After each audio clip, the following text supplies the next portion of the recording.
أعوذ بالله من الشيطان الرجيم بسم الله الرحمن الرحيم ياسين والقرآن الحكيم إنك لمن المرسلين. یہ سورہ یاسین ہے.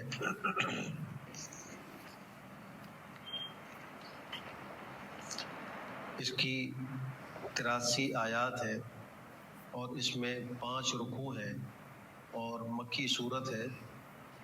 اور مکی صورت کا مطلب یہ ہوتا ہے کہ ہجرت سے پہلے جو صورتیں نازل ہوئی ان کو مکی صورتیں کہا جاتا ہے، اور جو صورتیں ہجرت کے بعد نازل ہوئی ان کو مدنی صورت کہا جاتا ہے. تو یہ قرآن کریم کی ان صورتوں میں ہے جو ہجرت سے پہلے نازل ہوئی، اس لیے اس کو مکی کہا جاتا ہے. 22ویں سپارے کے یہ آخر میں ہے. اس کی کچھ آیات 22ویں سپارے میں ہیں اور بقیہ اس کی آیتیں 21 آیات اس کی 22ویں پارے میں ہے اور بقیہ آیات اس کی جو ہے وہ 23ویں پارے میں ہے. اس صورت کو حدیث شریف میں قرآن کریم کا قلب قرار دیا ہے. یہ قرآن کریم کا دل ہے. ہر چیز کا ایک دل ہوتا ہے، قرآن کریم کا دل وہ سورہ یاسین. وسیع نے لکھا ہے کہ اصل میں اس صورت کے اندر قیامت اور حشر و نشر کے کچھ احوال بڑے انوکھے طرز سے بیان کیے گئے ہیں. جس طرح انسان کے جسم کے لیے قلب کا صحیح ہونا ضروری ہے، ایسے ہی ایمان کی صحت کے لیے آخرت کا عقیدہ صحیح ہونا بہت ضروری ہے. تو قرآن کریم کی اس صورت میں چونکہ آخرت کے عقیدے کو بڑے خوبصورت انداز میں اور انوکھے انداز میں سمجھایا گیا ہے، اس لیے اس عقیدے کا ٹھیک ہونا ایمان کی صحت کی علامت ہے. تو اس وجہ سے اس کو قرآن کریم کا قلب اور دل کہا جاتا ہے. پھر اس صورت کے مختلف نام ہیں.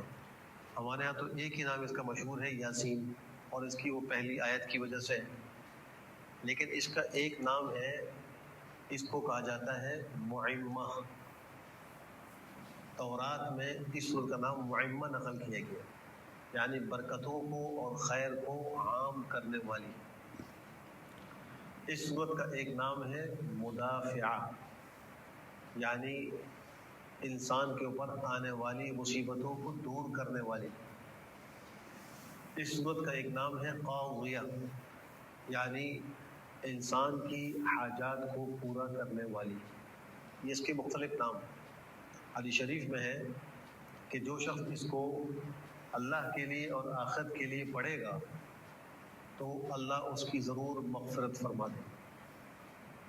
اور ایک مقام پہ فرمایا کہ جو شخص اس کو صبح پڑھ لے تو شام تک اس کی خوشی اور راحت کا یہ سبب ہوگی، اور جو اس کو شام میں پڑھ لے تو صبح تک یہ اس کی خوشی اور راحت کا سبب ہوگی. شاید بعض لوگ یہ سمجھتے ہیں کہ سورہ یاسین کو صرف صبح ہی پڑھنا ہے. صبح بھی پڑھنا ہے اور شام کو بھی کوئی پڑھنا چاہے تو پڑھے، اس کے بہت سارے فضائل ہیں. اس لیے ایک دن میں 2 دفعہ پڑھنا بھی بہت مفید ہے یاسین شریف کا. اور فرمایا کہ اس کو اپنے مردوں پر پڑھا کرو. اور یہ بھی لکھا ہے علماء نے کہ جب کسی کی روح نکلنے والی ہو، تکلیف ہو، تو اس کے پاس یاسین شریف کو پڑھا جائے. یہ اس کی روح کے نکلنے میں آسانی کا سبب بنے گا. اسی طرح فرمایا کہ اس کو انسان جس حاجت کے لیے پڑھے گا اللہ اس کی اس حاجت کو پورا کرے گا. چاہے آخرت کی کوئی حاجت ہو چاہے دنیا کی حاجت ہو، اس کو اللہ کے لیے پڑھ کر اللہ سے دعا کرے تو اللہ اس کی ان حاجات کو پورا کریں گے. یاسین، بعض نے کہا کہ اللہ کے ناموں میں ایک نام ہے، اور ایک قول یہ بھی ہے کہ جناب نبی کریم صلی اللہ علیہ وسلم کے ناموں میں ایک نام یاسین ہے. اور یہ حروف مقطعات میں سے بھی ہے. حروف مقطعات وہ حروف کہلاتے ہیں کہ جن کو الگ الگ کر کے پڑھا جاتا ہے. اب لکھنے میں تو یاسین یا اور سین اکٹھے لکھے ہوئے ہیں، لیکن پڑھنے میں کو الگ الگ کر کے پڑھا جاتا ہے، یا کو الگ اور سین کو الگ. تو اس کے معنی اللہ ہی جانتے ہیں اس کے معنی کیا ہے. والقرآن الحکیم، اور قسم ہے قرآن حکیم کی، یعنی محکم اور مضبوط قرآن کی قسم ہے. انک لمن المرسلین، اے نبی بے شک آپ رسولوں میں سے ہیں. چونکہ آپ کے دشمن آپ کو کہتے تھے کہ لست مرسلا، آپ رسول نہیں. قرآن کریم نے ان کی اس بات کا جواب کئی تاکیدوں کے ساتھ فرمایا، قسم کھا کر کہا کہ قرآن محکم کی قسم بے شک یقیناً آپ اللہ کے بھیجے ہوئے رسولوں میں سے ہیں، تو ان کی تردید مقصود ہے جو پیغمبر کی رسالت کا انکار کرتے ہیں، ان کو نہیں مانتے۔ اعلیٰ صراط مستقیم، سیدھے راستے پر۔ یہ بھی پیغمبر کی صفت ہے کہ اللہ نے آپ کو صراط مستقیم نصیب فرمائی، آپ کا راستہ وہی صراط مستقیم ہے۔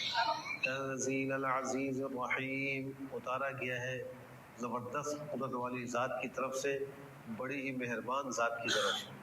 اللہ کی دونوں یہ صفتیں ہیں، عزیز بھی اور رحیم بھی، اس ذات کی طرف سے اس قرآن کریم کو اتارا گیا ہے۔ اس کے اتارنے کا مقصد کیا ہے؟ فرمایا کہ لِتُنذِرَ قَوْمًا مَّا أُنذِرَ آبَاؤُهُمْ فَهُمْ غَافِلُونَ، تاکہ آپ ڈرائیں ایسے لوگوں کو کہ ان کے آبا و اجداد نہیں ڈرائے گئے سو وہ غافل ہیں۔ عرب کے لوگ یہ وہ لوگ تھے کہ ان کے قریبی آبا و اجداد میں کوئی نبی نہیں آیا، اور قدیم آبا و اجداد میں تو انبیاء تھے، جیسے کہ حضرت ابراہیم علیہ السلام، یہ عربوں کے جد امجد کہلاتے ہیں۔ ان کی اولاد میں اللہ نے حضرت اسحاق اور حضرت اسماعیل علیہ السلام کو پیدا فرمایا۔ ان کے ویسے تو 4 بیٹے تھے، لیکن ان 4 بیٹوں میں 2 بیٹوں کا تذکرہ قرآن کریم میں ہے، وہ اسماعیل اور اسحاق ہے، اور ایک بیٹے کا نام مدائن اور ایک بیٹے کا نام مدین، یہ بھی تاریخ کی کتابوں میں لکھا ہے۔ اور بعض نے کہا کہ 5 بیٹے تھے اور 5واں بیٹا اس کا نام تھا قیدار، قاف یا دال الف را، قیدار، یہ ان کے 5 بیٹے۔ ان 5 بیٹوں میں جو 2 بیٹے تھے حضرت اسحاق اور حضرت اسماعیل علیہ السلام، یہ دونوں انبیاء میں سے ہوئے، اور ان میں حضرت اسحاق کے بیٹے ہیں حضرت یعقوب، جن کا دوسرا نام اسرائیل یا ان کا لقب اسرائیل تھا۔ ان کی اولاد کہلائی بنی اسرائیل۔ حضرت یعقوب سے لے کر حضرت عیسیٰ علیہ السلام تک اللہ نے بنی اسرائیل میں 4000 انبیاء کو مبعوث فرمایا، اور جو دوسرے بیٹا حضرت اسماعیل علیہ السلام، ان کی نسل اولاد میں اللہ نے ایک ہی نبی بھیجے، اور وہ نبی آخر الزمان علیہ السلام ہے کہ اللہ نے ان کو مبعوث فرمایا۔ تو جو پرانے ان کے قدیم آبا ہیں ان میں تو انبیاء آئے تھے، لیکن قریب کے زمانے کے جو ان کے آبا و اجداد تھے ان میں کوئی نبی نہیں آیا تھا۔ اس لیے فرمایا کہ یہ ایسے لوگ ہیں کہ ان کے آبا و اجداد کو کسی نبی کے ذریعے سے ڈرایا نہیں گیا، تو یہ غافل ہیں، یہ انکار کرتے ہیں۔ لیکن اس کا مطلب یہ بھی نہیں ہے کہ ان کو مطلق ڈرایا نہیں گیا، بلکہ کہ اللہ نے ایک اور مقام میں فرمایا ہے وَإِن مِّنْ أُمَّةٍ إِلَّا خَلَا فِيهَا نَذِيرٌ، ہر امت میں ایک ڈرانے والا گزرا ہے۔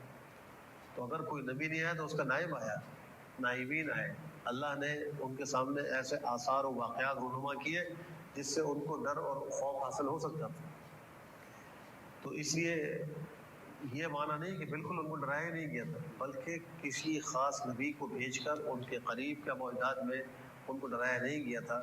اب نبی آخر زمان مبعوث ہوئے تھے، تو اس لیے پیغمبر کو فرمایا کہ تاکہ آپ ڈرائیں ایسے لوگوں کو کہ ان کے آبا کو نہیں ڈرایا گیا سو وہ غافل ہیں۔ لقد حق القول على اکثرهم فهم لا يؤمنون، بلا شبہ ان اکثر لوگوں کے بارے میں، ان کے اکثر لوگوں کے بارے میں یہ بات ثابت ہو چکی ہے، سو ایمان لے کر نہیں آئیں گے۔ اب وہ بات کیا تھی؟ وسیع فرماتے وہ ہے لَأَمْلَأَنَّ جَهَنَّمَ مِنَ الْجِنَّةِ وَالنَّاسِ أَجْمَعِينَ، اللہ نے فرمایا کہ میں انسان اور جنات سے جہنم کو بھروں گا۔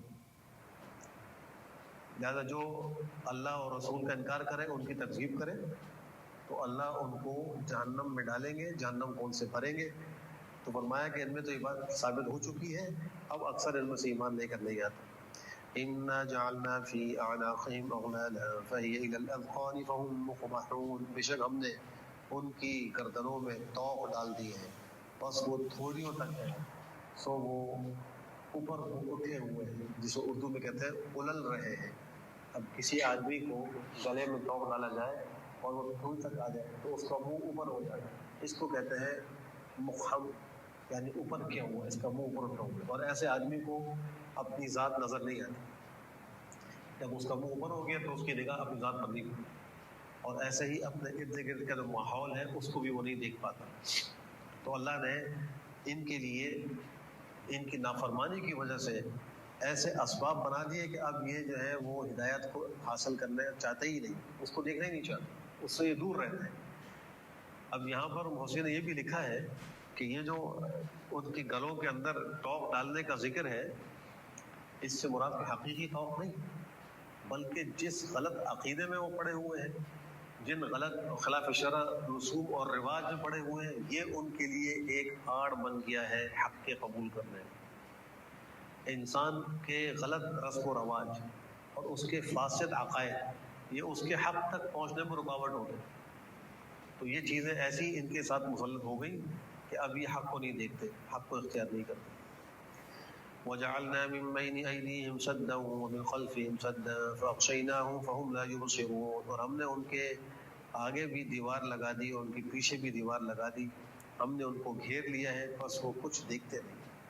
اگر ایک آدمی چاروں طرف سے احاطے میں آ جائے، احصار میں آ جائے، تو اس کو باہر کا پتہ نہیں چلتا، باہر کے ماحول سے بے خبر ہو جاتا ہے۔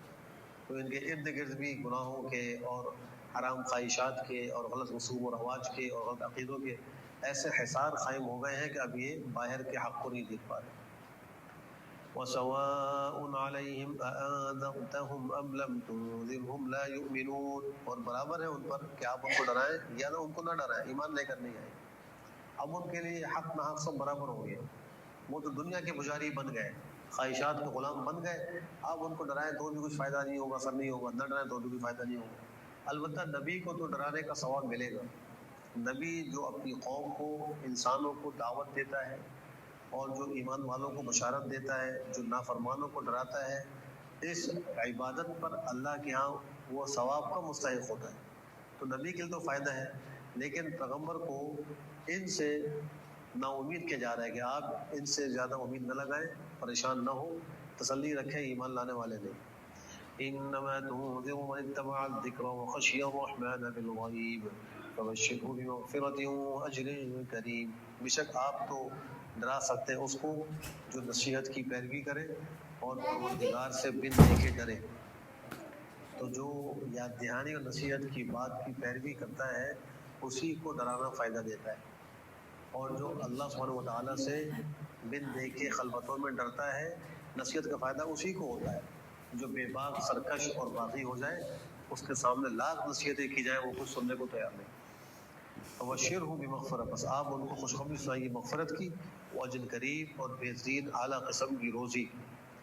انا نحن نحيي الموتى ونكتب ما قدموا وآثارهم وكل شيء احصيناه في امام مبين، بے شک ہم ہی مردوں کو زندہ کرتے ہیں اور ہم لکھ رہے ہیں جو انہوں نے اعمال آگے بھیجے ہیں اور جو ان کے آثار ہیں، نشانات ہیں، اور ہر ایک کو ہم نے گھیر لیا ہے، محفوظ کر لیا ہے ایک واضح کھلی کتاب میں، وہ لوح محفوظ ہے، اللہ نے سب اس کے اندر لکھ دیا ہے۔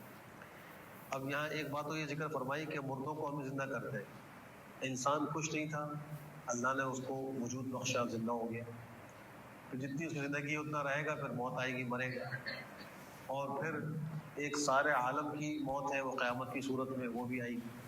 پھر جب اللہ سب کو دوبارہ اٹھانا چاہیں گے تو سب کو دوبارہ بھی اللہ زندہ کریں گے۔ اللہ ہی پہلی بار زندہ کرنے والا ہے، دوبارہ لوٹانے والا بھی اللہ ہے۔